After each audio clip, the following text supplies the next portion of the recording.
Je vous invite à la prière. Seigneur, merci de nous rassembler ce matin dans ce temple pour être ensemble, pour louer ton nom, pour écouter ta parole. Bénis-nous, bénis les absents, bénis, Seigneur, nos familles, et que tous nous puissions être régénérés par ta divine parole. Amen. Donc, Hébreux 10, 35. N'abandonnez pas votre assemblée à laquelle est attachée une grande récompense, car vous avez besoin de persévérance, afin qu'après avoir accompli la volonté de Dieu, vous obteniez ce qui vous a été promis. Encore un peu de temps, et celui qui doit venir viendra. Il ne tardera pas, et mon juste vivra par sa foi. Mais s'il se retire, alors mon âme ne prend pas plaisir en lui. Nous ne sommes pas de ceux qui se retirent pour se perdre, mais de ceux qui ont la foi pour sauver leur âme. Or, la foi est une ferme assurance des choses qu'on espère, une démonstration de celles qu'on ne voit pas. Pour l'avoir possédée, les anciens ont obtenu un témoignage favorable. C'est par la foi que nous reconnaissons que l'univers a été formé par la parole de Dieu, de sorte que ce que l'on voit n'a pas été fait de choses visibles. C'est par la foi qu'Abel offrit à Dieu un sacrifice plus excellent que celui de son frère Caïn. Et c'est par elle qu'il fut déclaré juste. Dieu approuvant ses offrandes, c'est par elle qu'il parle encore, quoique mort. C'est par la foi qu'Hénoch fut enlevé pour qu'il ne voie point la mort, et il ne parut plus subitement parce que Dieu l'avait enlevé, car avant son enlèvement, il avait reçu le témoignage qu'il était agréable à Dieu. Or, sans la foi, il est impossible de lui être agréable, car il faut que celui qui s'approche de Dieu croie que Dieu existe et qu'il est la récompense de ceux qui le cherchent. C'est par la foi que Noé, divinement averti des choses qu'on ne voyait pas encore, et saisi d'une crainte respectueuse, construisit une arche pour sauver sa famille. C'est par elle qu'il condamna le monde et devint héritier de la justice qui s'obtient par la foi. C'est par la foi qu'Abraham, lors de sa vocation, obéit et partit pour un lieu qu'il devait recevoir en héritage. Il partit sans savoir où il allait. C'est par la foi qu'il vint s'établir dans la terre promise, comme dans une terre étrangère, habitant sous des tentes, ainsi qu'Isaac et Jacob, co-héritiers de la même promesse. Car il attendait la cité qui a de solides fondements, celle dont Dieu est l'architecte et le constructeur. Et verset 13, c'est dans la foi qu'ils sont tous morts sans avoir obtenu les choses promises, mais ils les ont vus et les ont salués de loin, reconnaissant qu'ils étaient étrangers et voyageurs sur la terre. Jusqu'ici, la parole de Dieu.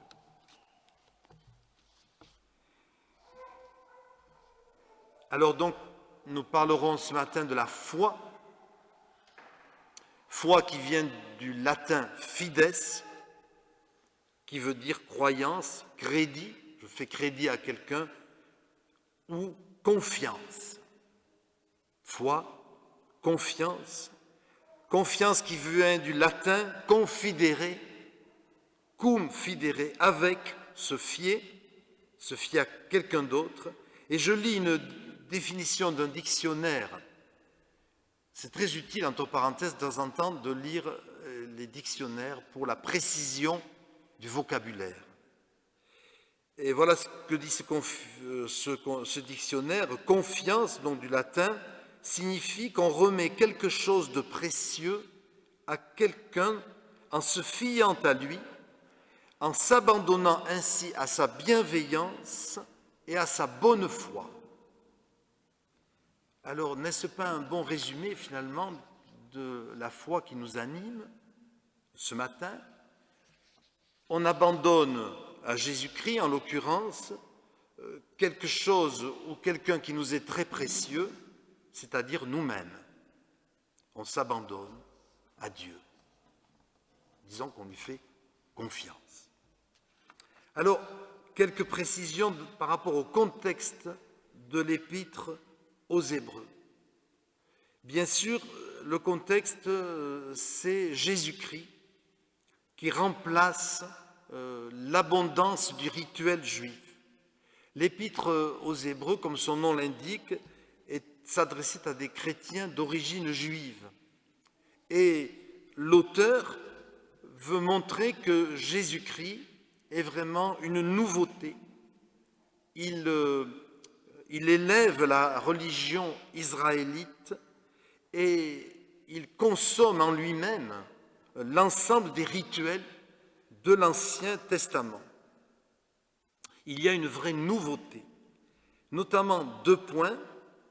Jésus, par son sacrifice unique sur la croix, a définitivement remplacé le sacerdoce des prêtres israélites et tous les sacrifices animaux permanents qu'il fallait offrir sans cesse pour expier ses péchés. Et comme on pêche plusieurs fois par jour, eh bien, il fallait constamment offrir des animaux innocents en réparation de nos fautes. Eh bien, tout ça, c'est fini. Et justement, la foi, ça sera de le croire, que c'est vraiment fini. Second point, Jésus, par sa personne et son ministère de prêtre, de grand prêtre définitif, nous offre un libre accès auprès du Père. Il y a cette liberté que nous avons face à Dieu. Et la foi aussi, c'est de croire que nous sommes libres et de ne pas entraver le chemin, de ne pas le remplir parce que ce n'est pas nécessaire. Jésus a ouvert la voie, donc nous sommes libres vis-à-vis de Dieu. Donc le croyant, grâce à Jésus-Christ, a désormais une relation libre et épanouie avec le Seigneur. Et Dieu devient un Père dans cette liberté. Et ce n'est que par Jésus. Qui c'est qui nous enseigne à dire de notre Père? Eh bien, c'est Jésus. C'est le seul qui le peut. Donc nous avons cette grande liberté. Mais si on est fidèle au contexte de l'épître aux Hébreux, libre, bon, on le sait bien, ne signifie pas être à l'écart des soucis et des problèmes. Ça serait trop beau. Alors on est libre, mais on a quand même des soucis. Et notamment des soucis liés à la persécution des chrétiens. À l'époque des Hébreux, à l'époque de nos ancêtres huguenots, et maintenant aussi dans bien des endroits du monde. Et voilà ce que dit l'auteur de l'Épître aux Hébreux pour expliquer le contexte de la foi. Vous devez avoir confiance malgré. Voilà ce qu'il dit. Souvenez-vous de ces premiers jours, où après avoir été éclairés, vous avez soutenu un grand et douloureux combat.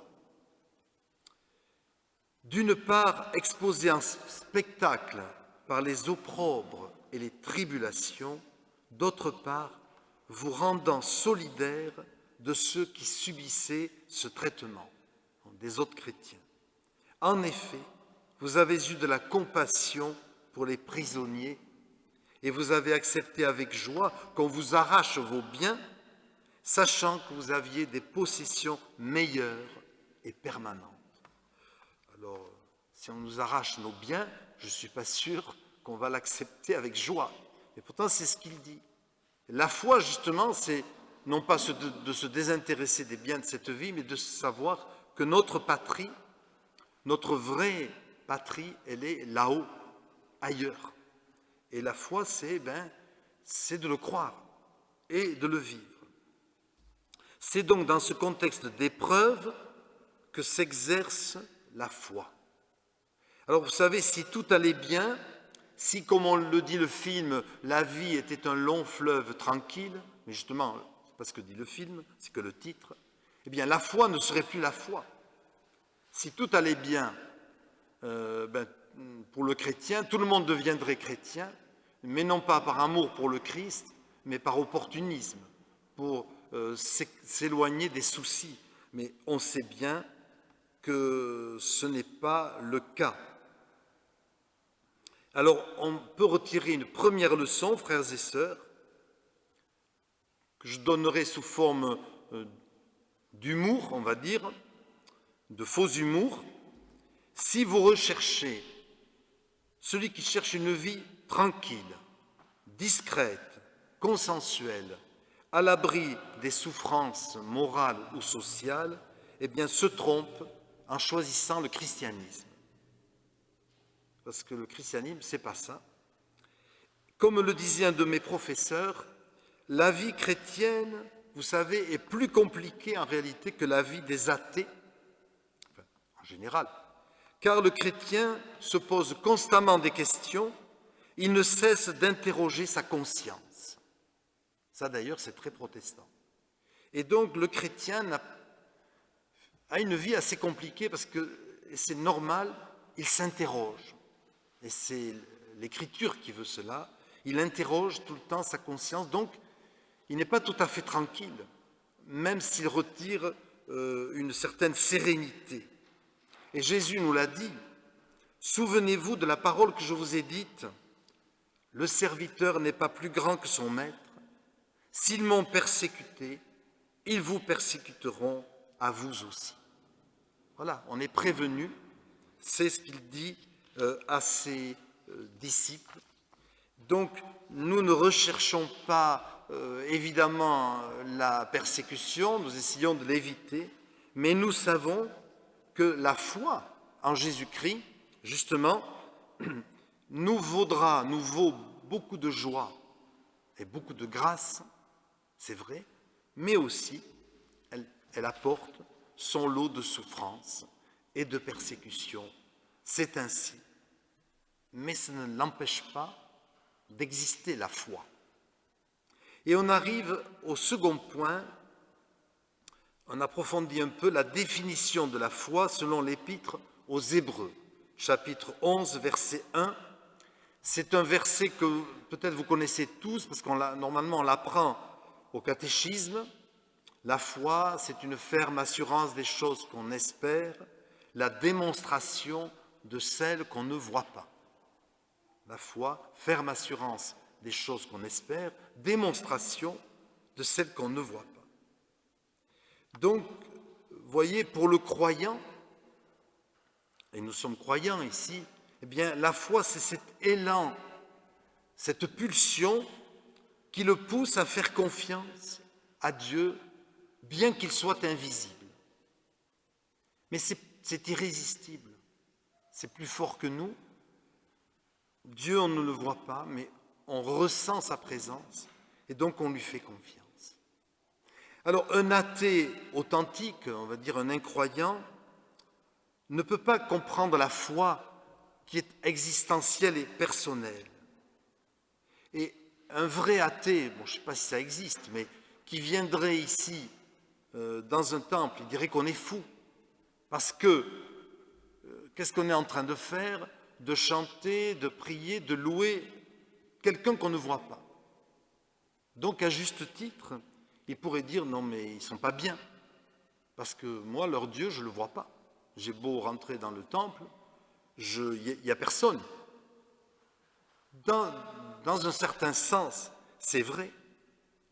Mais ce n'est pas vrai parce que nous disons oui, mais en réalité, c'est autre chose, c'est un ailleurs. Ce que nos yeux de chair ne peuvent pas voir, ce que nos mains ne peuvent pas toucher, ce que notre nez ne peut pas sentir, malgré cela, nous savons que cela existe. Et vous voyez, c'est un peu comme Un mélomane averti qui rentre dans un salon où l'on fait de la musique, s'il est vraiment musicien, il va reconnaître tout de suite ce qui est de Bach, ce qui est de Mozart, ce qui est, je ne sais pas, de notre compositeur. Alors qu'un profane, ben, pour lui, ce sera de la musique plus ou moins belle, mais enfin, il ne va pas identifier qui est l'auteur de cette musique. C'est un peu ça la foi. Celui qui ne l'expérimente pas ne peut pas vraiment comprendre ce qui se passe. Et je prends un autre exemple plus contemporain. Mon iPhone, je ne sais pas exactement comment on dit d'ailleurs, me connecte.